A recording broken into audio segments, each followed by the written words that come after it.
একদমই নেই। নাক দিয়ে আপনাকে অয়েল বা যেটা আমরা নস্যম বলি, তেল নেওয়া উচিত বা ঘি নেওয়া উচিত আমাদেরকে।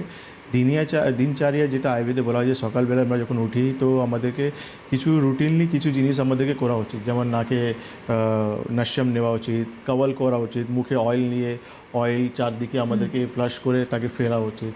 এটা কি হয়, তাতে আমাদের নাক মুখ এটা কিন্তু আমাদের ব্যাকটেরিয়াল বা ইনফেকশন থেকে সেফ থাকবে আমাদের।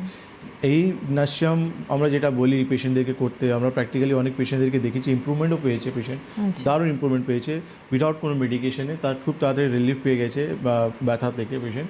কেন কি নাস্যাম বা আমরা বলি যে ব্রেনে এটা কিন্তু ডোর, নাক হচ্ছে আমাদের ব্রেনের ডোর। তো আলটিমেটলি আমরা যা কিছু নাকে দেবো সেটা কিন্তু আমাদের ব্রেন পর্যন্ত যাবে।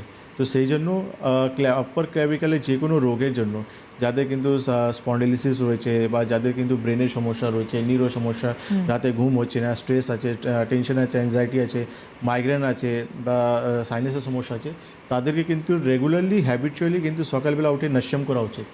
এটা নস্যম আপনার বাড়িতে ঘি আছে, ঘি গরম করে আপনি নাকে নিন, বা আপনার কাছে তেল থাকলে তেল আপনি ইউজ করতে পারেন।